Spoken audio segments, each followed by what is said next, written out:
Hey everyone, and welcome to another recording of Our Human Experience, the podcast where we probe individuals to share the stories that made them who they are today. And try to find the connection that is our human experience.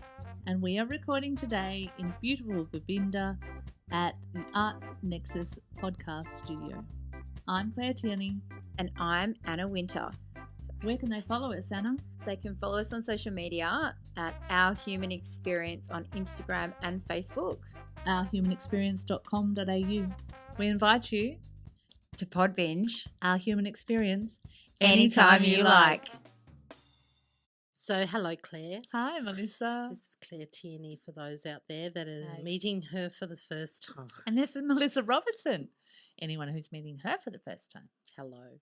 So, I've had the great pleasure of getting to know you a little bit more. Isn't it interesting you can know someone for so long and then still not actually know them? Yeah, it's crazy. Melissa. Know Know them. I said- Well, we don't want to get biblical, but Mm. Melissa and I worked together off and on different projects Yes.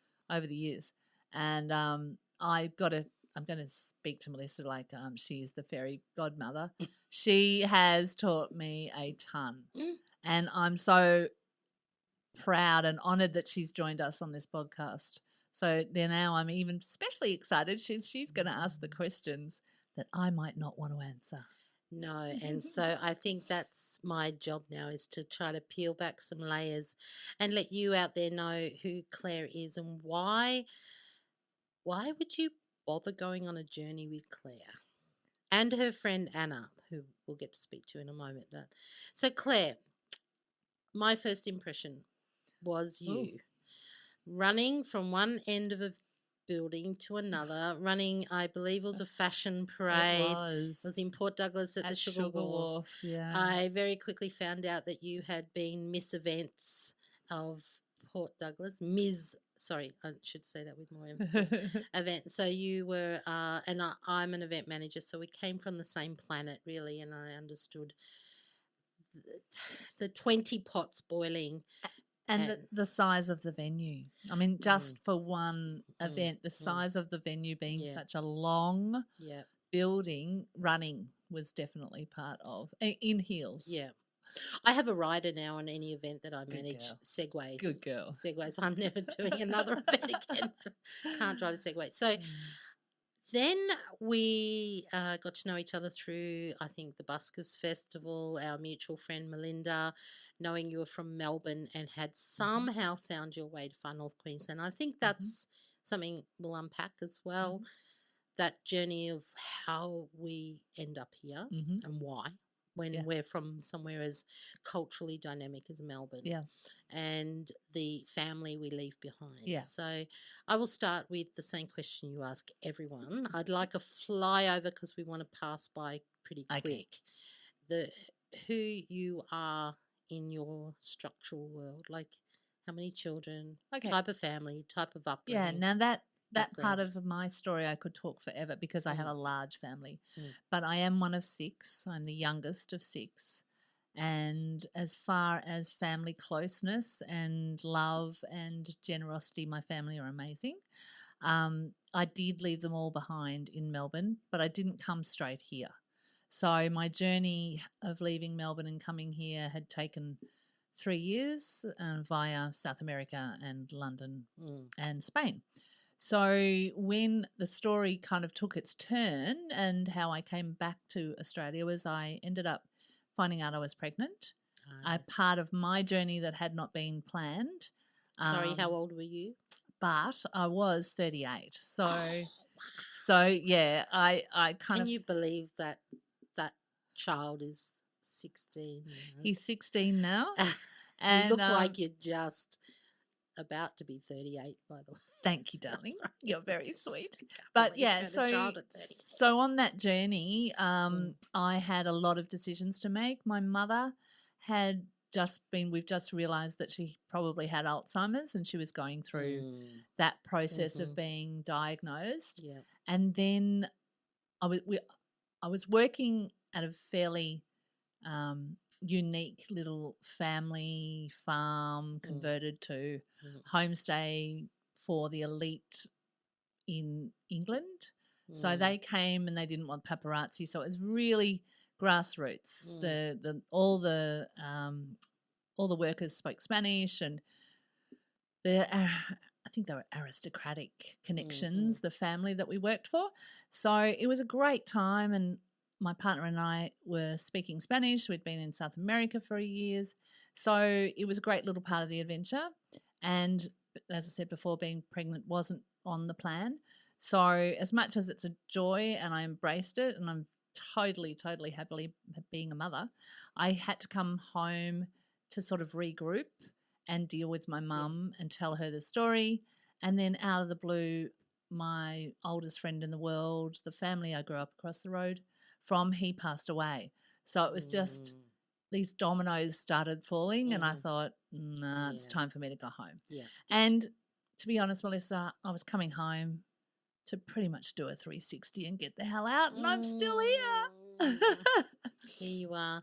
Okay, so that interesting. Youngest, that would have given you a very interesting childhood, I suspect. A lot of attention, a lot of attention, a lot of learning very quickly from others. Oh yeah, look, my upbringing was fairly strict in the sense of Catholic guidelines and Catholic school, Catholic primary, nuns, second row of the church every Sunday, pillar of the community, as it were. Yeah. Beautiful, beautiful, beautiful family, beautiful family friends. No reality when I went to university and I sat around the table at the small cafe, and I'm pretty sure that there was a joint being passed around, and I looked around the table and I thought, oh my God, I think this is the first time in my life I'm sitting at a table where no one is Catholic. And I just went, eye-opener. So, university kind of opened those doors. That's another milestone, isn't it? That's another milestone. Okay, we're going to, all right, I want to, just before we go into grown-up world, trauma. That sounded like a lovely childhood, perfect, pristine postcard picture, second row church. Yeah, we were. What would have been before university the biggest thing you had to deal with? Look, I'd have to say a couple of things happened. Two of my cousins from the same family who were my age, so they were then 13 and 12 or whatever, died within a year of each other. Okay. From asthma. Oh, that doesn't sound like how bizarre. Like growing up, nobody thought you died of asthma. And both girls, they're both eldest girls from the same family, and they were my age. Yeah. So that was a full, like, the world is real moment. And I guess that's probably, to be honest, one of the biggest overwhelming things that happened in my life. Yep. The other thing that wasn't life-changing but was a reality check, when I went to high school, my very first day in my maths class, and the man at the head of the maths class, Mr. Legerio is probably resting in peace now, but he read out the roll and he said, just put your hand up when I get to your name. And he went, I'm a Tierney. So I'm like, right at the end of the roll. And he went through the roll, he got to my name and he went, Tierney? Yeah, I know who you are. And just went on. And I went, oh my God, I've been marked. Because I'm the youngest of 5 girls who went to the same school, and my mother went to the same school. So my reputation was laid out for me. Yeah. So then I had this reality check that I wasn't unseen on this planet. Yep. And there were opinions of what I should achieve. A bit hard to break the mold of being your own person. Yeah. So then, okay, you find yourself in grown-up world and travel. Tell me first, just quickly, the subjects you did at uni. At uni, I did a Bachelor of Science and I majored in genetics and immunology. And then I went back and did postgraduate studies in community health and health Wow. promotion. Wow. And then I did a unit of that part after that in sexual health counselling. So the health and community health and all of that was where my interest in science, rather than looking down a microscope, it turned to that kind of personhood. And all of that with, as you said, travel dotted in between it. What would be your first, I'm going to say real job, because we take a lot of jobs that just pay the bills, I don't right? think I've had one. You don't think you've had a real job? No, that's very telling. Yeah. So, sometimes it's the job we dream of, or we put an application together that's like really determined, this is the job for me. You don't feel like you've ever had? Look, I've had some incredible jobs, absolutely amazing jobs. I have been fortunate enough to work for myself most of my life, and being an entrepreneur, set up small businesses and things like that. I haven't ever had that burning urge for a career as it's laid out for you. You go down this path, and then the next thing leads to that, and then you get promoted and it leads to that, and da, da, da. I haven't really done that. What I've really put in front is experiences. Yep. So if that job was going to get me an experience, I did that. And that's where I kind of met you late in my working sort of career. I don't like that word, but in my working world.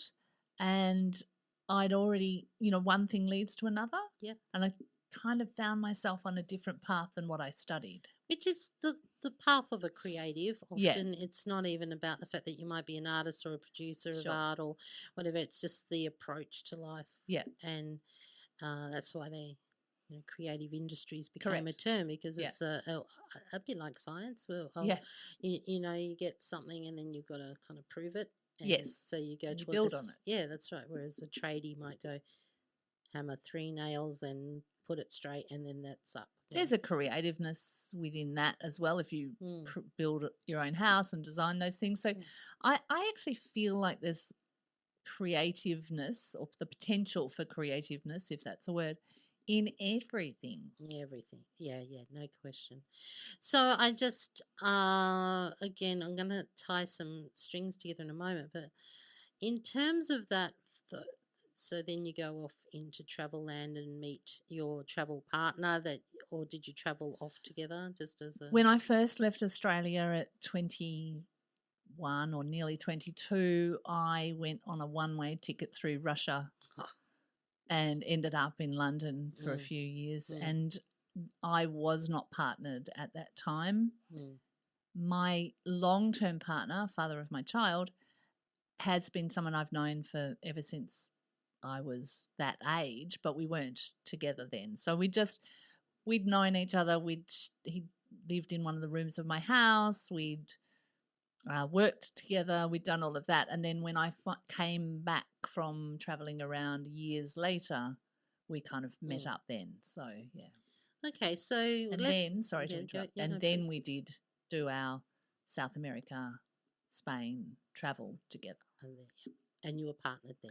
We were partnered then. Yeah. And so I think that it's an interesting time, our 20s. Oh, yeah. Oh, yeah. Yeah. And sometimes you can't see, like they say, the child, show me the child and I'll show you them grown up. That there's a lot that gets formed in those first sort of 7 years. Yeah. Then our next sort of teenage life backs that up, the experiences we choose to have. And then the 20s go crazy. You're someone I would like to think has never grown up. I feel like you're like always up for Ladies the adventure. and gentlemen, I think that was a compliment. That was a compliment. I envy that. Thank you. Absolutely.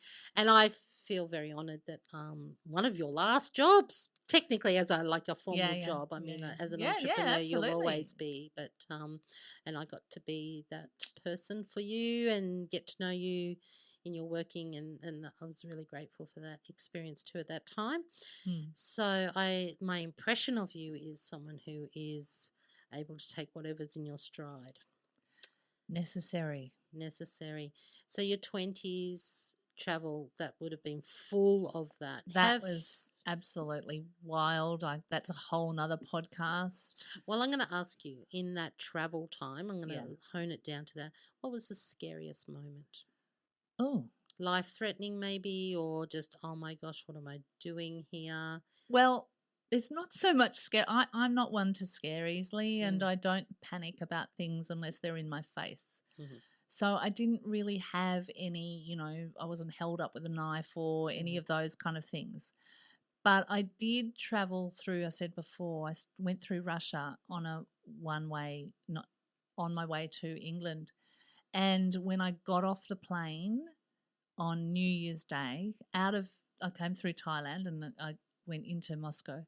Yeah. And I got off the plane and everybody went to transit and I went to check my bag. And I got to the bag carousel and there was not a soul. By yourself. Nothing was open. There was no exchange. It was New Year's Day. The bags weren't there. There was no. I remember thinking Russian. I didn't speak any Russian. I think spasibo. What made you think to go to Russia, by the way? Oh, because that's what I do. Nobody had done it. No one was doing it. Yeah, so that's what made I you don't do know. it, My travel agent made a random suggestion, and I said, "Yeah, let's do that." Russia. Here we go. Sure. Okay, so but it turned into the most incredible time. Of course, it was amazing. Wow. Yeah, Russia's a bit of an unusual travel. It was then. It was Gorbachev, so it was back in. And I'm sure you're going to hear about Claire's travels throughout the podcast. So I mean, obviously, I really encourage you to learn a little bit more about Claire through those podcasts and Claire to share. But okay, I want to tie together. Fascinating. I had no idea. Immunology in this day and age, health, community health. And I'm going to jump straight to it, but Claire, you are now surrounded by community health workers and health, immunology. There's a time in your life where irony just smacks you in the pants. I had no idea. And I studied immunology. Now I have an autoimmune disease. I studied genetics. I have an autoimmune disease with a genetic propensity to have that illness. So I've been diagnosed with multiple sclerosis, which I found out when I was 28, and I was still running around the world doing events and all the rest of it. And when I came to work for you, I think it was probably the start of my symptoms showing to the rest of the world, because for probably 15 years or so I managed it and it never really inhibited anything I did. And then I came and worked with you and I started walking on the cane. That's right. Yeah. And there was a few little moments of compromise. We had to make times or tired or whatever. And luckily in our work we had that flexibility. Okay, so multiple sclerosis, there's a fairly not well understood, but the trajectory is one particular way. But you have, this is a really impressive thing. So now I've put it together with your study. Who would have thought in your 20s that you would actually need this? But so you have made a pilgrimage every year to Bali.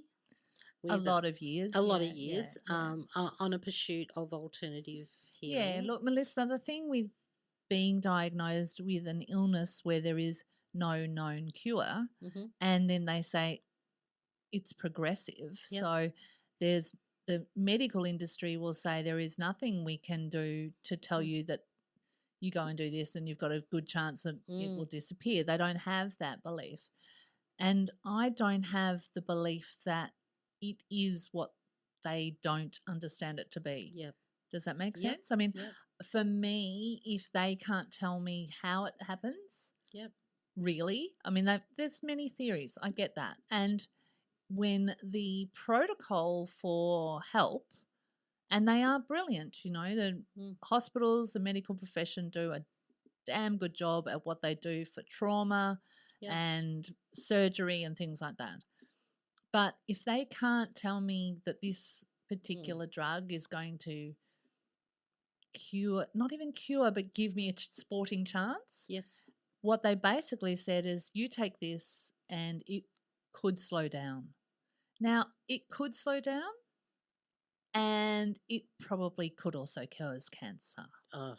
You know, so when somebody says to you, Yeah. here's a drug, Yeah. you're going to be immunosuppressed. Yeah. You're going to catch everything else because you're going to be suppressed. But But it will slow it down. yeah. Possibly. And for how long? And for how long? But yeah. ultimately you'll probably end up in a wheelchair and not be able to feed yourself. Yeah. So as somebody who's experienced a lot of adventure and travel, and I think it's really hard for people that have not thrown caution to the wind and just got on that road to really understand the hard work involved in travel, the day-to-day life. It's exhausting. Yeah, it's exhausting, and it's not a holiday. No. I mean, it's adventurous. It's but adventure. It's not a holiday. I think what I've observed, the approach you've had to your MS is adventurous in a strange, safe kind of way. But your day to day must be quite a look. My adventure, day to day, again another 360 in my life because Mm. I could probably write down on that piece of paper for you, Melissa, 40 things that I liked to do, which included mountain climbing and skiing and jumping out of aeroplanes and deep sea diving and, you know, going for really long walks and all these things that suddenly just slowly become the you can't do thing. And I'm not saying I can't do them because I'm lazy or I'm not trying. You get to a physical point where your leg won't move forward, and I exercise and I have a personal trainer and I do all of those things every day, and you still go backwards. Yeah. So now on your list, the biggest thing is to get out of the car without falling out. Get out of the car without falling over. Oh my gosh. So yeah, I wonder about the humility in what do you call it? Diseasement? What do you call the condition? I call it a challenge. A challenge, yeah. And I think that's again goes back into your adventurous nature, isn't it? Challenge. And you've done incredible, really, in the years that I've known you to watch you. And now I understand because you've got that science approach to, I'm going to work this out. I'm going to know what I'm doing. Give it a good go is basically. And I think that's part of, you grow up in a big family and, you know, all of your holidays, everybody had to chip in, everyone had to do. We didn't have mobile phones. We didn't have dishwashers. We didn't have television for most of my life and no computers, internet, all of it. And I know the world of everything was different, but you did have to chip in to make your own fun. You had to chip in to get the family fed, you know, and you know, just weed the garden was everyone had their chore. Yeah. And you did it, and you made a game out of it, and I guess that's part of those early years that are the formative aspect of who you are. Yep. The other thing too is my mother was incredibly progressive when it came to healing, or because she just looked at every option. Yes. And so my first memory of being really quite unwell in childhood was, or in teenage years really, glandular fever. And that was another one was, what do you do with it? Well, she took me off to the naturopath and I came home with supplements and a diet and all sorts of things like that, which, you know, that's a way of dealing with health that now we understand. Yeah. So when I was first diagnosed, I kid you not, I went in and I had my MRIs and I had my eyes checked for ocular neuritis, which is how they first really saw what was going on with me. And I was a brown belt in karate. I was going towards my black belt. I was super fit. I was, you know, blah, blah, blah, blah, blah. And then I went for my physical checkup and the guy said to me, wow, Claire, you're really flexible. You're doing really well. And he kind of said, may not have been his words, but he kind of said, go home, look after yourself, come back when something happens. They had no idea that diet was important, and they Yes. still struggle with that Yeah. story. Yeah. They had no idea that vitamin D or zinc or any of those things were really important. No one knew anything about gut microbiome. Nobody knew that swimming could, that you needed to stay. So it's all this stuff that I've grown through as Yes. the industry has grown as well, has given me, and I guess for those that are coming up behind me, a way different prognosis. Yeah. And more in control, really, Yeah. like not handing over the entire Yeah. procedure and Yeah. trajectory to someone Yeah. else to determine. Yeah. So I think we're amazing, and I think that's added a whole another level to these podcasts around your knowledge you're bringing forward and your choice of who you're speaking to and the content. So I'm going to just cut forward. Okay. Cut back. Sorry. Cut back. Cut back forward. Film term, which of course you've had a bit to Yeah. do with filmmaking Yeah. and other things. So again, that lends itself to this medium. I first watched you doing some live Facebook streams. Oh yeah. Yeah, that was the start for me when I went, oh, Claire, this is something you could be doing is Yeah. online. And certainly as your mobility changes and your stay-at-homeness, and bang, we found ourselves, the entire world going, oh, maybe I can create at home. I mean, that was the online medium.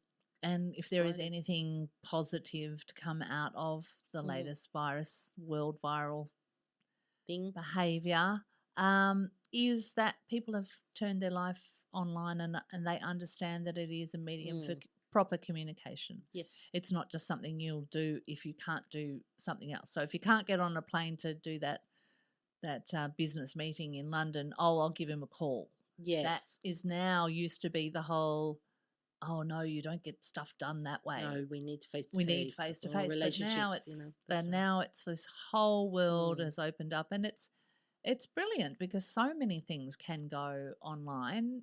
Teach yoga.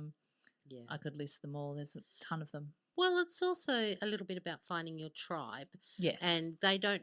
Just because of geography or the fact that you went to the same school with your sister, that doesn't mean that that's actually your tribe. No, I totally agree. Yeah, and it sounds to me, for all the love and gorgeousness you would have found in your upbringing, doesn't necessarily mean that you were fulfilled personally in terms of interests and stuff. Yeah, so, look, and that's where I want to go to the travel. Yeah, because of the adventure, but you were gone for quite some years. I was gone, and then I came back, and then I went and I came back, and that sort of thing. And in the interim, I did some funky little businesses that allowed me to realize that creativity was much more on my radar than looking down a microscope. Because when I did study, I was fortunate enough to have a really great lecturer who was doing a little project, and he was trying to discover a cure for chlamydia in koalas. I've heard that's a problem. It is a problem. Apparently, yeah. It is a problem. Randy little things. Yeah. Yes. And they only live on one tree, I found out. Well, so that must make it very hard. They don't want to get out of that tree too. So I can tell you, we used to have to go to Hillsville Sanctuary, an area that you understand. Yes, I do. Knock that koala out of the tree in a bag while he's hanging on. Grab him, shave a little bit of his arm, take some blood samples, and hope I actually do have a few scars here, but and then go back and look down the microscope. And the part that I loved was out with the koala and the adventure of knocking the koala out of the tree. The part that I found my brain wasn't really, one pipette, 2 pipettes. And did I do that pipette? I don't know. Should I start again? It really wasn't me. I'm not methodical enough in that world. I've heard that story a lot around science, that the actual pursuit of knowledge is different than the actual doing. Yeah. So, okay, so the interesting thing is you've come across somebody who, and we'll meet Anna. So please find Anna's podcast too, because she's got a delightful story too. While she's not here. Oh, Shh. I will ask her the same Go on. question. So we gather people in our life. Yes. And then every now and again, someone sticks a bit closer. And for some reason, you then start doing some things together. Tell me a little bit about. So first of all, you start with live streaming by yourself at home without technology properly, no lighting. No, When I think it's about, terrible, oh my really. gosh, the side. And you can never get rid of those. You can never get rid of them. Those Facebook things. It's there if you go looking. But you had some things to say. Yeah, look, I've always had something to say. That's one thing you can tell about me. And it was off the back of COVID and people in fear. And I've done a lot of public speaking, and I did some stuff at Tanks for a night that they call Pechakucha. That's a world night. I did some topics of choice and fear and things like that. So I just felt like it was good for me, but it was also important that I said it because you never know who's listening or watching. Yeah. And I must say, a girlfriend of mine recently, who I've, randomly in contact with, rang me and said that she'd found my little live. She told me which one it was and how it had helped her and all this stuff that it had done. So you never, go. It's really good to put things out there because and that's the motivation behind our human experience is other people's stories are incredibly inspiring to those that need help at the time. So, but you asked me about Anna. So you knew Anna from many years ago? No. That's another part of the story. Oh, I so thought you guys were lifelong this is a fabulous friends. part of the story. I met a beautiful friend when I was working in the Indigenous Gallery in Port Douglas.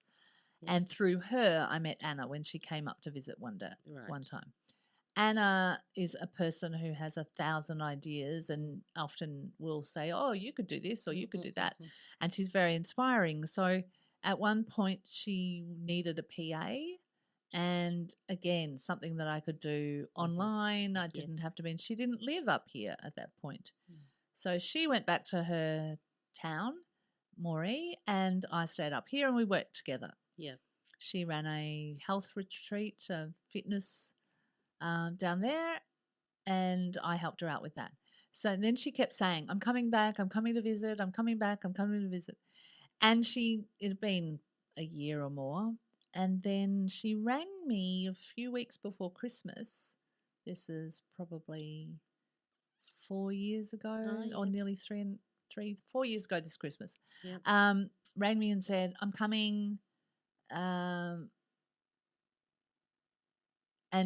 I said to her, well, when are you coming? She told me the date, and I said to her, well, that's really interesting because I'll be going to Melbourne the day before you arrive, and I'll be gone for 3 months, and there's a house and you can have it. So there's the keys and you can come and live in my house and I won't be there. Which strangely I got to meet her picking something else. You did. And that was really the first That's the first time. So when I came back after my 3 months in Melbourne, she was in the house, and then we became flatmates until she moved out within about 8 months or something. Yeah, right. Wow. And so the connection is Melbourne and pursuit of lifestyle choices. Anna has an incredible story to do with weight loss, and you'll learn more about that in her special. And while I'm talking, I'm thinking I'll probably have a special too about autoimmune and what you can do with all of that. So we just talked a lot about all sorts of ideas and things like that. And Anna's probably did the kind of kicking along of the motivation. I was looking for a way to get my life online because of the physical issues I was having or am having, and just the motivation of knowing that I can be productive again. Because so, Melissa, it's the part that's hard with any illness that kind of is progressive is the loss of who you are. Yeah.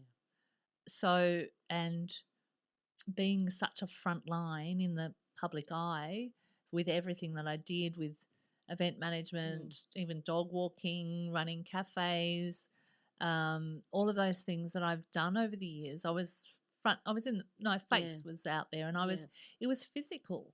Yep. And I was fit. Yep. And then it slowly disappears. So you lose yourself. Yeah. And that's the hard part. So depression is not far behind that. Yes. So in the slump and the thinking, oh, I'm not the kind of person that wants to sit on the couch. Yeah. How can I manage this? What can I do to keep myself out there? What can I do to keep my brain moving? Yeah. And how can I do something with the skills that I've got? Yes. And I think that's probably the biggest inspiration is to watching you just shift your world around you a bit, and a little tweak here, a little tweak there, still co-parenting with your son and his father, and being dedicated to that, and now relocation back to Melbourne. Amazing, Claire, really, to find a way of, I think what you teach me is that you don't have to find a way in the world to fit, but you can make the world fit you. Yeah. Okay. Thank you. Yeah. Yeah, because it is hard to manipulate what's in front of you all the time. And there are so many cofactors, as you say, co-parenting, unwellness, finances, all those facts, and the distance between you and your family, you and your friends. And when I was actively traveling around the world, when I arrived up here, none of that was prevalent. None of that was a daily issue for me.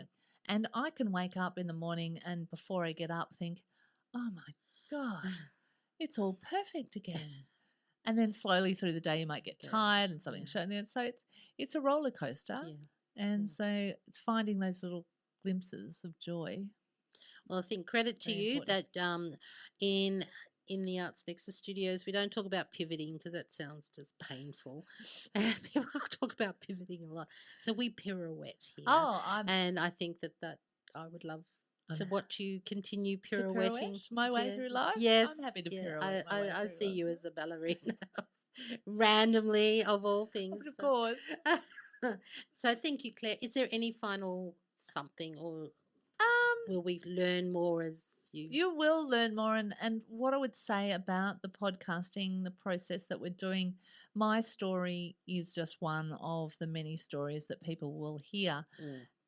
What I've found from the interviews we've done so far, and I know maybe I shouldn't say that because this will probably be the first interview you will hear, but sneak preview. In the process, there is a connection in everyone's story.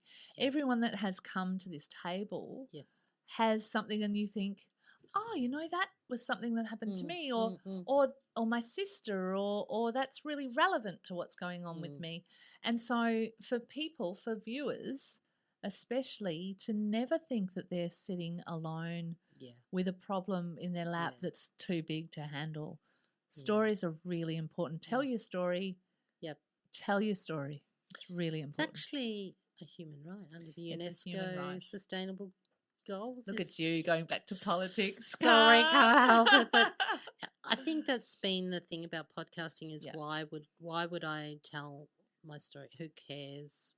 What's it say about me to do it? And it is the connecting with other humans, and it's vital. It's vital. Strangely, with all the millions and millions of no, it's really vital. And I think the more we are on devices and the more we are locked down or disconnected or working from home and not working in a workspace with other people, connection's vital.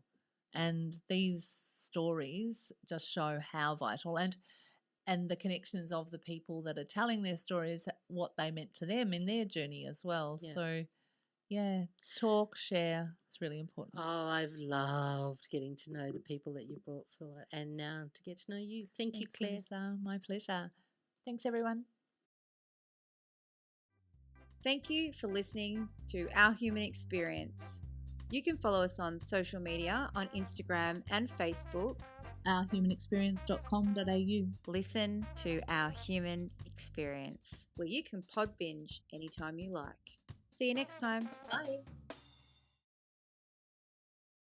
If you have found this episode to cause you some distress, please reach out to a friend or call Lifeline anytime on 131114. 131114. Take care.